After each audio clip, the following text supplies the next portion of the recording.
Bonjour, ravi de vous retrouver pour la suite des stratégies optionnelles. Maintenant, nous allons voir le put. Le contrat du put ou bien l'option de vente, c'est quoi? C'est une option qui donne le droit à son détenteur de vendre. C'est la principale différence entre, bien sûr, le call et le put. Ici, on a le droit de vendre notre sous-jacent à un prix d'exercice donné. Donc, de la même manière, il y a toujours deux acteurs. Il y a l'acheteur du put, parce que pour avoir le put, il faut l'acheter. Et pour l'acheter, bien sûr, on verse la prime. Je verse la prime à qui? Au vendeur du put. D'accord? Donc, faites attention, vendeur du put.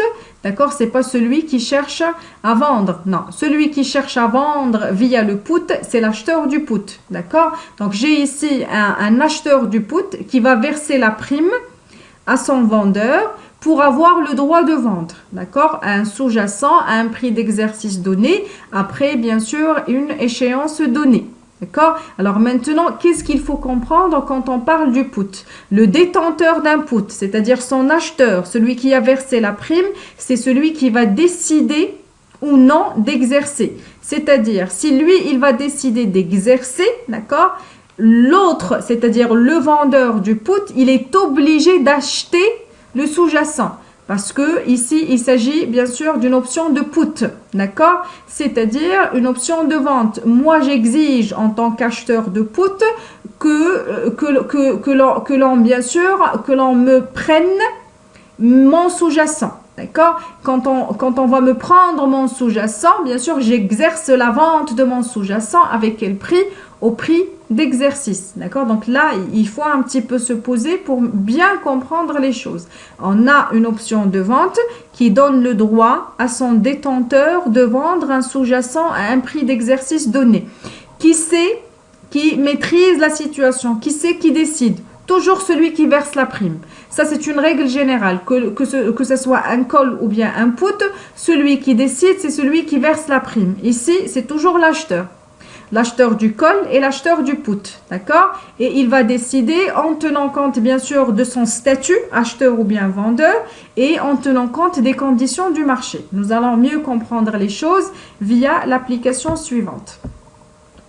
Considérant l'acheteur de 10 puts européens sur Casino, 10 contrats portant chacun sur 10 actions à un prix d'exercice de 90 dirhams. Donc ici, là, bien sûr, prix d'exercice, c'est le prix de vente.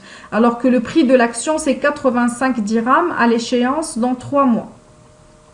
Le premium est de 7 dirhams. L'investissement, donc, c'est combien? Puisqu'on a 10 contrats qui portent chacun sur 10 actions. Donc, 10 fois 10, ça va donner 100 actions. D'accord? Puisque la prime unitaire, c'est 7. 7 fois 100, c'est 700 dirhams. Donc, les options seront exercées à l'échéance si le cours à cette date est inférieur à 90. Le prix d'exercice, c'est 90. D'accord? Donc, j'ai la possibilité de vendre mon sous-jacent avec le prix d'exercice de 90.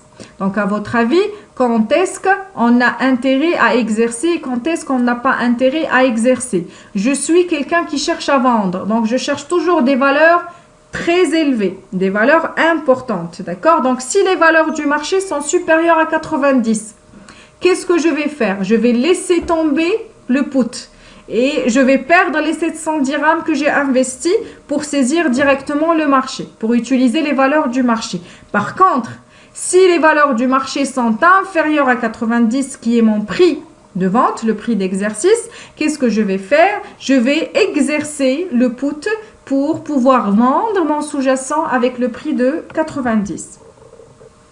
Donc, s'il est par exemple de 75, c'est-à-dire le prix du marché est égal à 75, dans ce cas-là, qu'est-ce qu'on va faire? L'investisseur va acheter 100 actions à ce prix sur le marché et selon les termes du contrat, il va les vendre au prix de 90. D'accord? Ici, qu'est-ce qu'on fait?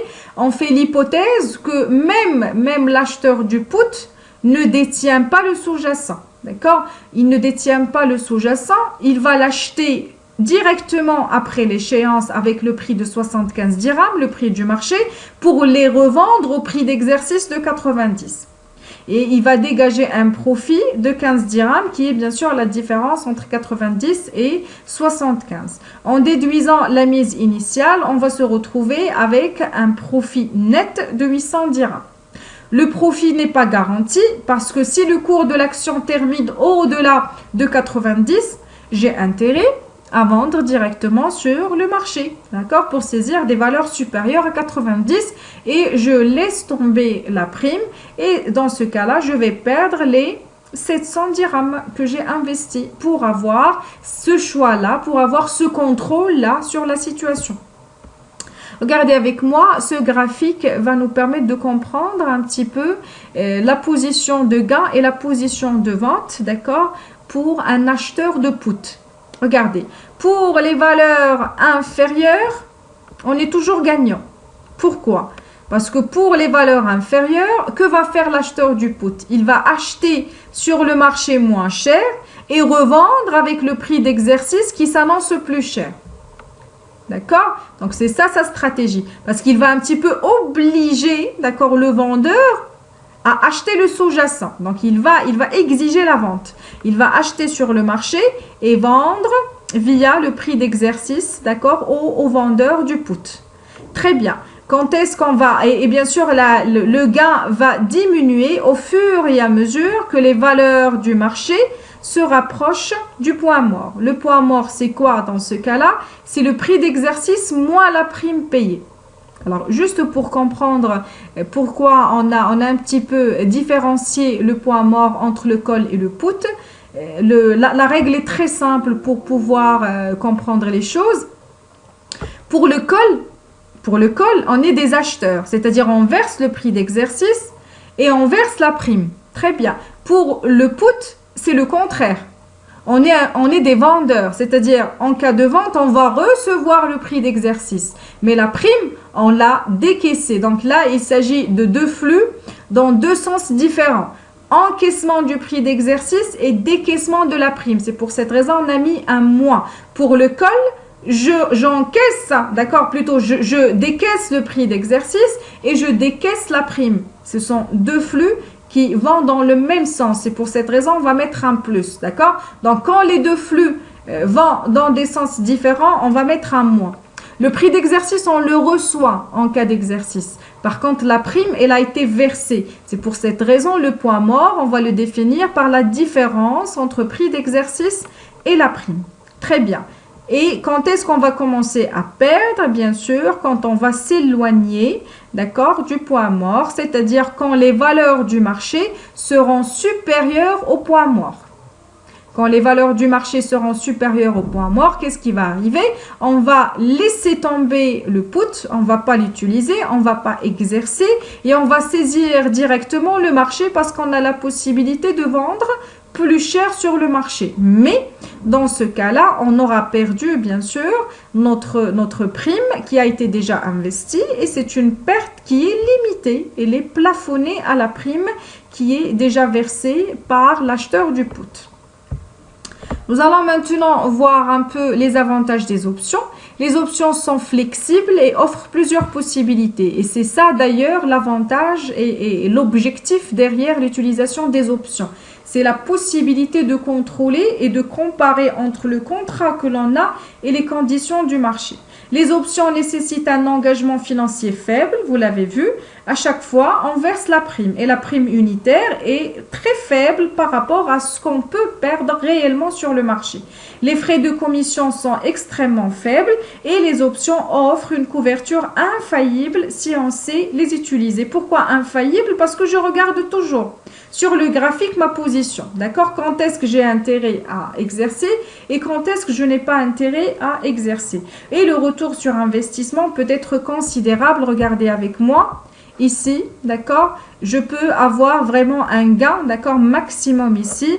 Et la même chose pour le call, je peux avoir un gain ici illimité. Par contre, ma perte, elle est toujours limitée à la prime payée. Donc, toujours la perspective de gain est largement supérieure à la perte qui est limitée et plafonnée à la prime payée.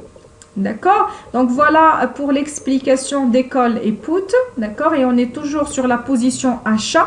Vers la semaine prochaine, nous allons voir la position short ou ce qu'on appelle la position de vente quand on est des vendeurs de put et des vendeurs de call. Mais pour le moment, on va se contenter de ça.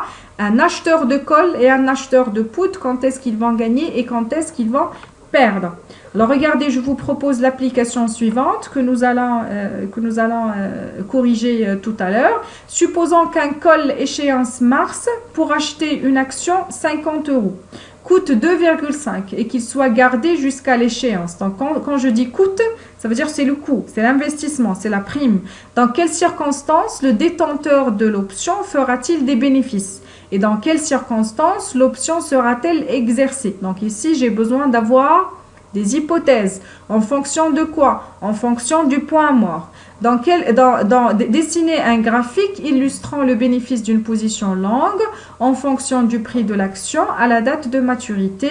D'accord? Et même question pour le put. D'accord? Si on est un acheteur de put avec les mêmes conditions, qu'est-ce qu'on va gagner et qu'est-ce qu'on va perdre? Il faut me mettre tout ça dans des graphiques que vous allez me poster par mail afin, d'accord, qu'on puisse discuter ensemble la correction.